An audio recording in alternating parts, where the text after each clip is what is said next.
Altar do relacionamento. Estamos falando sobre isso, usando a vida de Abraão, que na sua trajetória, na sua caminhada, ele foi levantando altares. O que significa vida de intimidade com Deus? Comunhão, aliança, intimidade. Cada altar que Abraão levantava mostrava um nível maior de intimidade, de profundidade, de amadurecimento no relacionamento entre ele e Deus. E eu falei que ele levantou esse altar, o terceiro altar, em Hebron. O altar é chamado altar da aliança, altar da comunhão, porque esse é o significado da palavra Hebron. Amém? Então, ele habitou, ele colocou a sua tenda, ele ergueu a sua tenda ali nos Carvalhais de Manre, que era uma planície de mais ou menos 3,5 km de largura. Ali ele levanta a sua tenda. E Hebron foi a casa de Abraão e depois a casa do seu filho Isaque. Ali também a sua esposa Sara foi sepultada. Então escute, eu falei que ia começar hoje a falar sobre alguns significados espirituais da palavra de Hebron.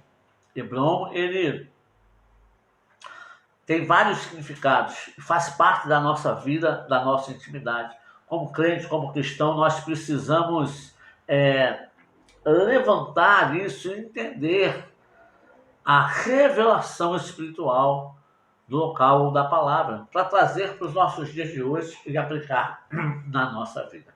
Então, Gênesis capítulo 13, versículo 18, vai dizer: e Abrão mudou as suas tendas e foi e habitou nos carvalhais de Manre, que estão junto a Hebron. Glória a Deus. Sabe, a primeira característica de Hebron é que Hebron é um lugar de separação. Por que Abraão fez isso? Você lembra que eu falei que Abraão estava num dilema, e logo depois desse dilema, Deus fala com ele, dizendo: levanta os seus olhos, olha para cá, olha para lá, olha para cá, toda essa terra eu te dei, percorre ela, porque ela é sua e da sua descendência.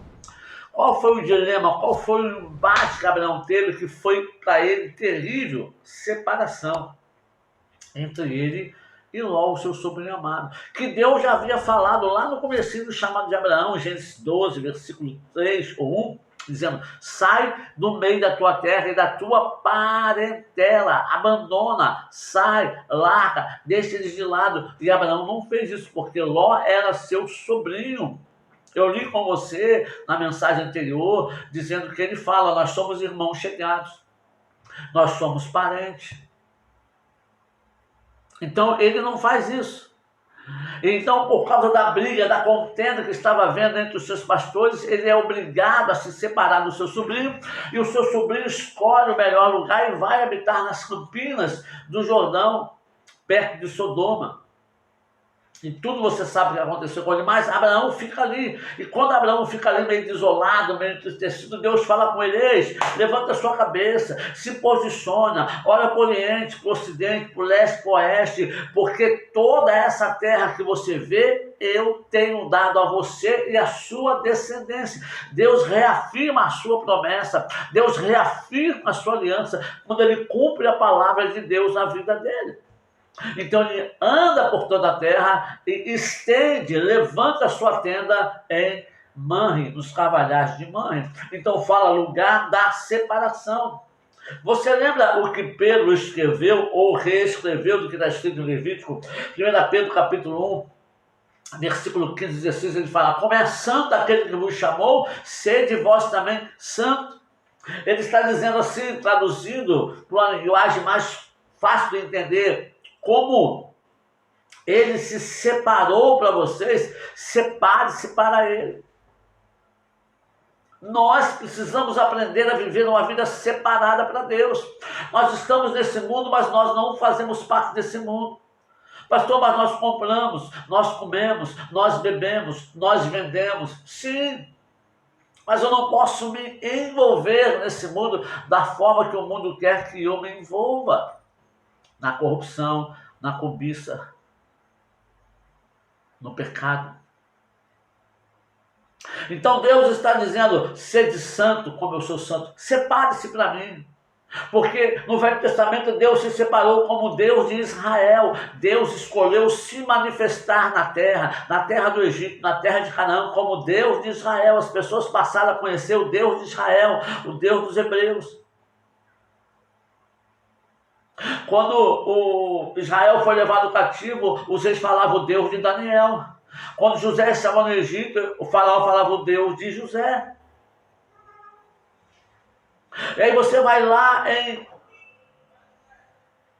Ezequiel 44, versículo de número 23, você vai ver Deus falando assim: e a meu povo ensinarão a distinguir entre o santo e o profano, e o farão discernir entre o impuro e o puro. Aqui, Deus está falando da restauração dos sacerdotes, do templo, do serviço. Aí você vai dizer, pastor, mas eu não sou sacerdote. Engano seu. Porque a Bíblia vai dizer também lá nas cartas de Pedro que Deus nos separou como reino sacerdotal, nação santa, povo adquirido de Deus, sacerdócio santo. Não existe mais, amado, só uma tribo que pode entrar na presença de Deus para fazer o sacrifício ou prestar culto de adoração ao Senhor. Não, todos nós podemos. Lembra? Hebreus fala que foi aberto um novo e vivo caminho pelo sangue de Jesus, que nós temos ousadia para entrar no santuário de Deus, coisa que só o sacerdote podia fazer uma vez por ano. Mas através do sacerdócio eterno, do derramar do sangue de Cristo eterno na cruz, eu e você podemos hoje agir assim. Então, quando ele fala ensinará o meu povo, é responsabilidade sua e minha ensinar o povo. E qual o povo que eu tenho que ensinar primeiro? Primeiro eu preciso ensinar na minha casa. Primeiro eu preciso ensinar a minha esposa, as minhas filhas, meus filhos, aqueles que convivem dentro da minha casa, a separar o impuro do puro, o santo do profano,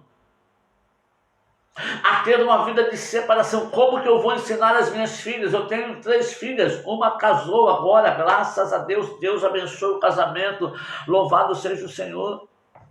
Mas eu tenho 2 de 11 anos. Que eu preciso ensinar a elas a viver uma vida separada no mundo. Como que eu vou ensiná-las a viver uma vida separada se eu não me separo? E separar não significa viver bitolado, não.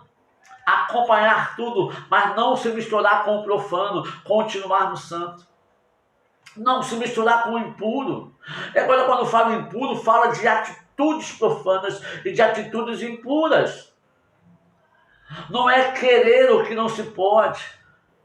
Não é voltar no lamaçal como o porco volta. É aprender a discernir, isso edifica, isso não edifica. Lembra de Paulo? Paulo disse, olha, todas as coisas me são lícitas, mas nem todas me convêm. Ele está dizendo, eu posso fazer qualquer coisa, mas eu não devo fazer qualquer coisa. E ele vai explicar por quê. Porque todas as coisas me são lícitas, mas nem todas edificam. Quantas vezes nós estamos fazendo coisas que não nos edificam espiritualmente e nós precisamos ser edificados e não amontoar pedras. Peguei sobre isso lá tempos atrás também, sobre o altar do relacionamento, no primeiro altar, no segundo altar de Abraão. O altar entre Siquém e Ai. Ai é montão, é ruínas. Tem muita gente, amado, não edificando, mas ajuntando montões de pedra. Mas nós fomos chamados para edificar. Paulo fala, nem todas as coisas me são lícitas, mas nem todas edificam. A minha e a sua atitude tem que ser atitudes que vão edificar a nossa vida em Cristo Jesus. Por isso, Hebrão fala de separação. Abraão se separa. Abraão vai viver com Deus. Abraão quebra o último elo, que é Ló na sua vida, e agora está só, é ele e Deus reafirma a sua promessa, e Deus reafirma a sua palavra, e Deus diz, eu estou contigo, eu vou com você, eu dou a você e dou a sua semente, eu opero na sua vida, eu opero na sua semente, na sua descendência, eu cumpro a minha palavra com você. Oh, aleluia, glória a Deus. Então, Hebrão fala de separação. E eu e você precisamos entender que a gente precisa viver uma vida separada que glorifique e exalte ao Senhor. Eu quero orar com você, mas vou continuar com você amanhã. Bendito Deus, Pai Santo, amado, te louvamos e te glorificamos, porque és Deus poderoso sobre a terra. Muito obrigado. Abençoe meu irmão, minha irmã. Derrama sobre ele graça, unção, poder. Faça a sua palavra se cumprir na vida dele. E que ele entenda que a separação é necessária para a glória do teu nome, em nome de Jesus. Amém, meu amado. Olha, beijo no seu coração. Deus te abençoe. Bom dia, vida para você.